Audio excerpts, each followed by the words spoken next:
Come to find out, Lisa knows more than most of the technicians we've met so far.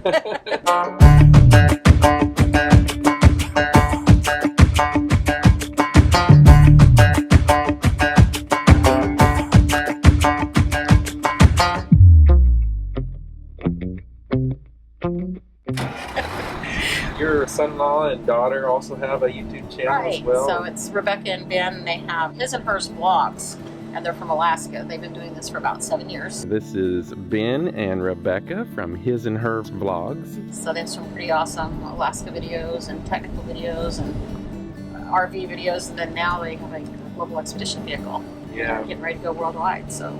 It's awesome. We've met them as well. Very nice couple. If you haven't checked them out yet, please do. His and Hers vlogs. So we're here to talk about the Battleborn batteries, which I know nothing about, but I've been learning a lot.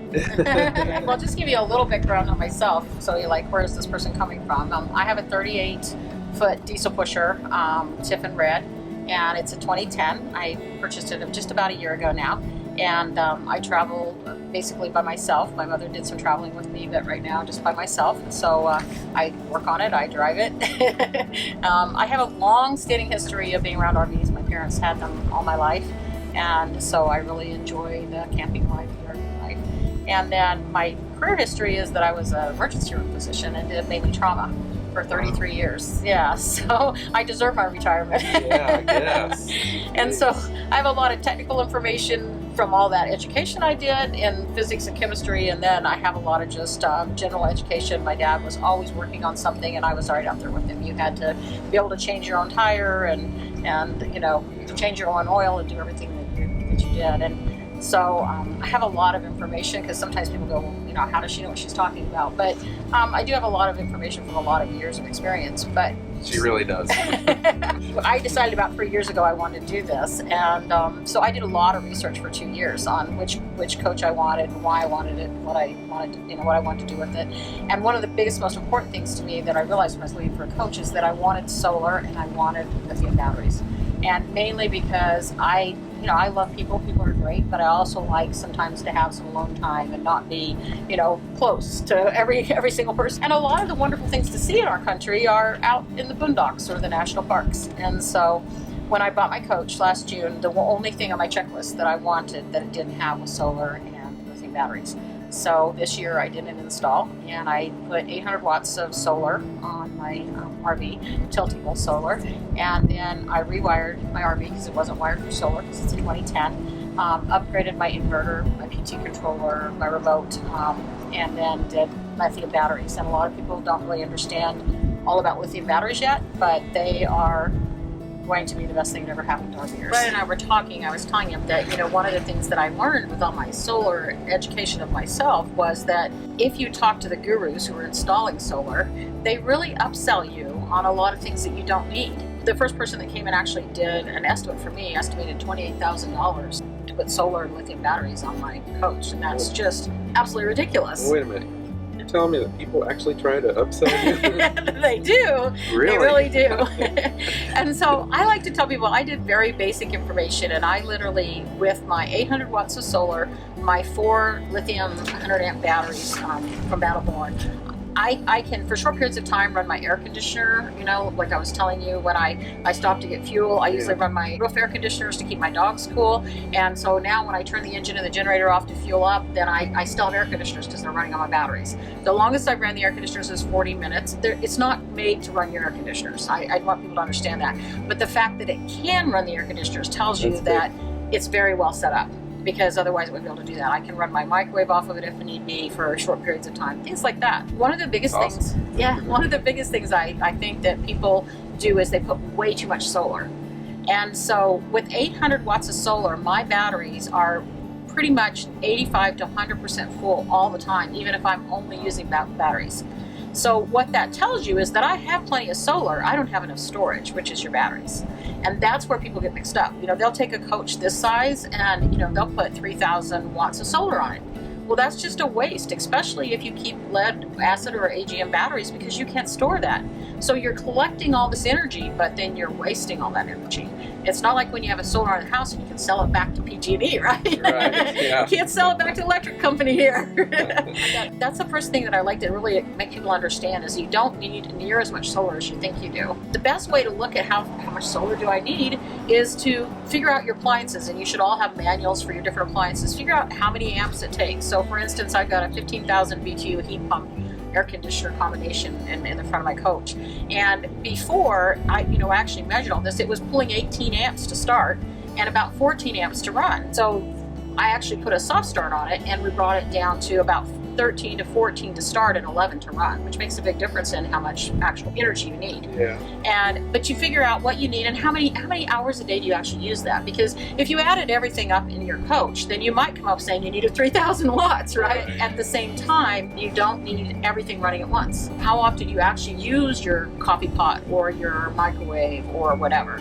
And again, batteries are not made to run air conditioners. I'm not saying that some people don't put enough on their batteries and solar to do it, but it's really not wise. So stop-start means that it kind of just readjusts the electrical system, is I guess an easy way to say it, of your air conditioner so that it pulls less amperage to start. It just makes it literally a softer start, and it uses less amperage to run.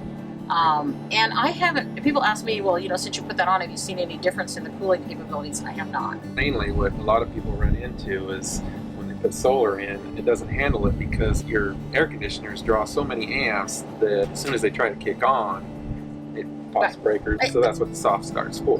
Right. An easy way to think about it is it's the same as like these coaches are really made to run on 50 amp. But sometimes we all know you get to a campground and there's no 50 amp available. You didn't arrive till 6 or 7 o'clock and you'd have to take that 30 amp spot. And we all know that a lot of times our air conditioners don't like that 30 amp, especially if we try to run more than one. It's the same thing with batteries or solar or anything else. It's just you have an amount of energy available. You have to utilize that energy wisely in order to be able to use more things. And I don't purposely want to mislead people to think, oh, we can put solar on and we can run our air conditioner for 48 hours or 7 days straight. No, that's not going to happen. And even in the sunniest part of the world, that's not going to happen. But it's being able to, I like the redundancy of being able to run your air conditioner for a short period of time if your generator would quit and you need to get to town or something, that kind of thing. That's what I think of as a redundancy situation for that. So that's the first thing I like to tell people is because, they think the more solar, oh, it's going to be better. But in actuality, you really don't need near as much solar as people are going to try to sell you. If anyone ever tells you you can put enough solar and lithium batteries in to run your air conditioners full time, at this point in time, with the technology we have right now, they are lying to you. There's just no question about it. I have seen a Tiffin Zephyr with over 4,000 watts of solar and like 10 100 amp lithium batteries, and he can't run his air conditioner, not even one, so not for a long period. So, it's not there yet. I think it's coming, but it's not there yet. But it gives you the redundancy for short periods of time.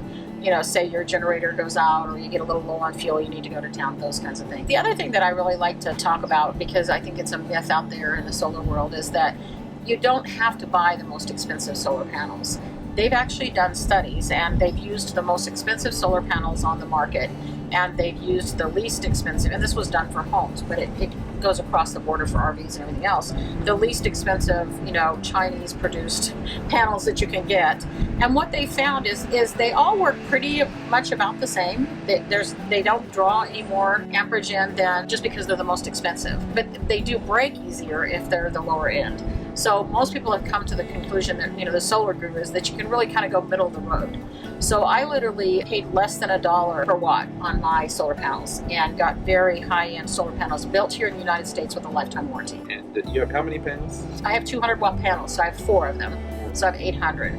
I literally have room on my roof for probably around 2,800 watts, that's a big roof. But I didn't see any sense in just wasting money if I didn't need them. I think another thing that people kind of get confused about is the battery situation. So could we kind of hit on that a little bit? Sure, yeah. So the old-fashioned batteries are the lead acid batteries, and then we have the AGM, which is more what most motorhomes have now. Then we have lithium. But you've had a cell phone probably, next to your ear for the better part of 20 years that has a lithium battery in it.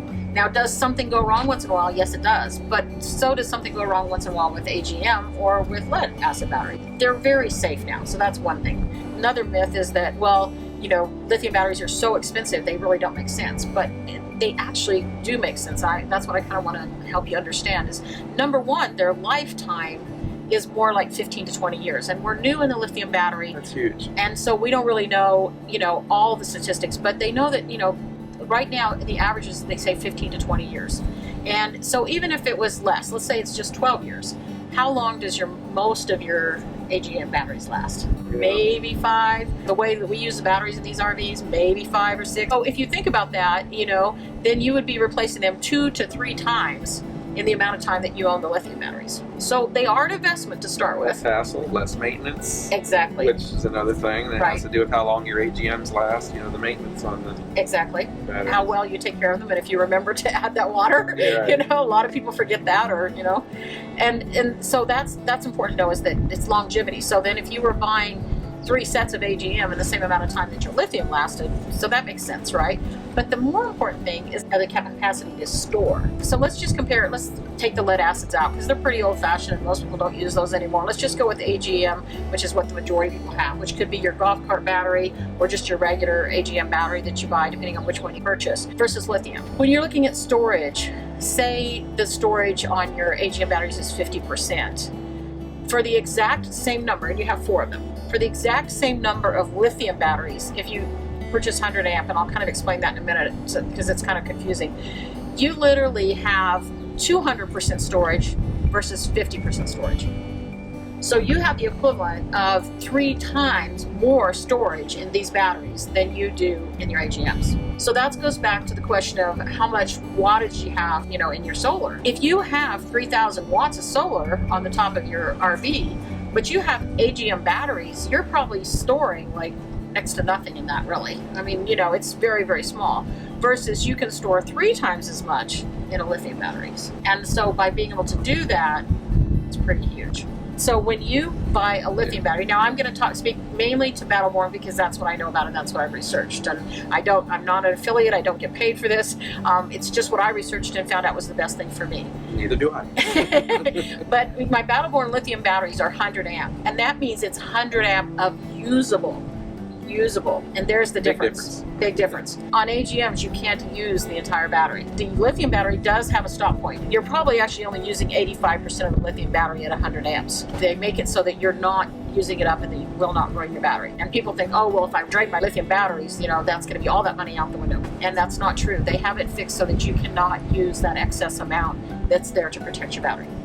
Very helpful. So we talked about, I have 800 watts of solar. I have a pretty big coach. I have 2 air conditioners, microwave. I have an older coach. It's a 10, so it doesn't have as many electronics as, say, the new coaches do on it. But I can pretty much run my entire coach. So far only, because I just had this done a few months ago, as long as 3 or 4 days and never start a generator. And I have a residential refrigerator. So that's huge.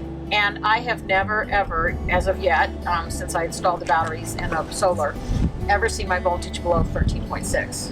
Wow. So at 12.7, you're in trouble. That's when you're starting the generator. I've never even gotten close to that. That's awesome. And that's after several days of boondocking, not driving the engine or starting the generator. So, I mean, it's been pretty amazing. Much, much better than I expected. Before I had solar and batteries, I would have to run the generator at least 2 hours a day, probably an hour in the morning, hour in the evening, just for the residential fridge without anything else.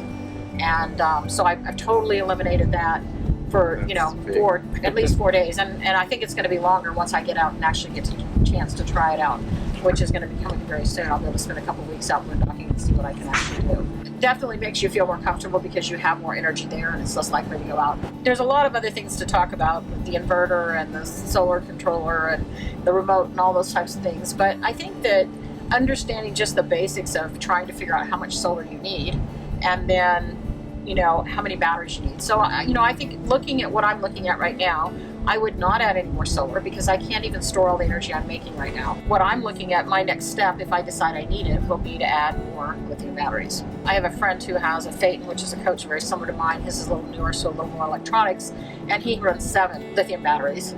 And I actually seen him post the other day that, he's not having to use his generator at all. And he runs not only a residential refrigerator, but he has a full freezer. And is able to run that off of an extra freezer also. Right, and he actually has less wattage of solar than I do. but more batteries. And I guess what I'm trying to get across to people is, you know, I was almost that person that got upsold because I thought, you know, I needed to put as much solar as I could on, and, you know, I really didn't have the concept that you know, it's not all about getting this great big amount of solar on there. It's more about making sure you can store and use what you have and not spending money that you don't need to spend.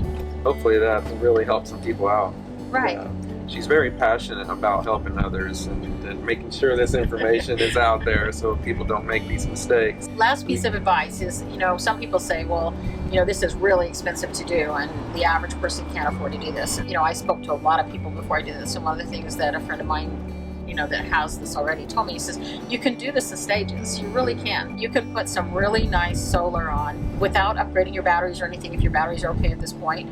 You know, you can put some really nice solar on it and have some huge advantages for $2,000 to $3,000. So 1 year you could put some solar on, and you know, you might upgrade your inverter or wiring, and then another time you might upgrade your batteries when they're wore out, things like that. So you don't have to jump in and do the whole thing. So many times, you know, we kind of live that lifestyle where we're trying to keep up with the Joneses.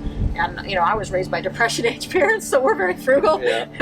But I did the whole thing because I have a desire to do a lot of boondocking, and I decided that that was one thing that I wanted. So when I purchased my coach, I purchased it with the money left out of the funds that I purchased it with to be able to do this all at one time and have it, because it was one of the things that really ticked my boxes to have that done. So, but you can, you know, you can do very simple things. I mean, even some people laugh at these little class C's and B's that you see around with the outside solar, but a lot of people at these littler motorhomes run all of their computers and charge their phones and talking about the portable ones, portable solars. Yeah. And so, you know, it's not about going big. That's not the point I want to make at all. I mean, you can really do a lot with small, but you know, there's just, you know, different levels. Everybody can do it at the level that they feel comfortable doing it.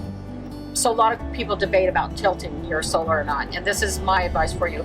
At this point in time, my solar is tiltable, but I can't personally climb up there and tilt it anymore because of medical problems.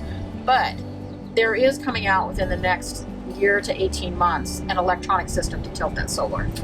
And right, so I recommend if you are adding solar, go ahead and add the tiltable, because for mine it cost me $68 extra per panel, and I only have 4 panels, to put the tiltable ability on there. And that's not very much, considering I know that in the near future I'm going to be able to tilt that, because you will increase your energy containment by 30% by being able to tilt and follow the sun. Oh. And in the winter it can be even more than that. So. Well, thank you for sharing all that information. No problem. I hope it helps. We could go on all day, believe me. She's in the little bit of time that we've met, she has told us more than we've heard from anybody else. No, that you have really quite appreciate a lot of knowledge. I was listening to some of your videos. You're figuring it out too. Well, that'll do it for today. And thanks for watching. If you like this video, give it a thumbs up. And again, please check out his and hers vlogs if you haven't already. They have a lot of helpful information on there as well. And thank you again. Thank you. Thanks for having me.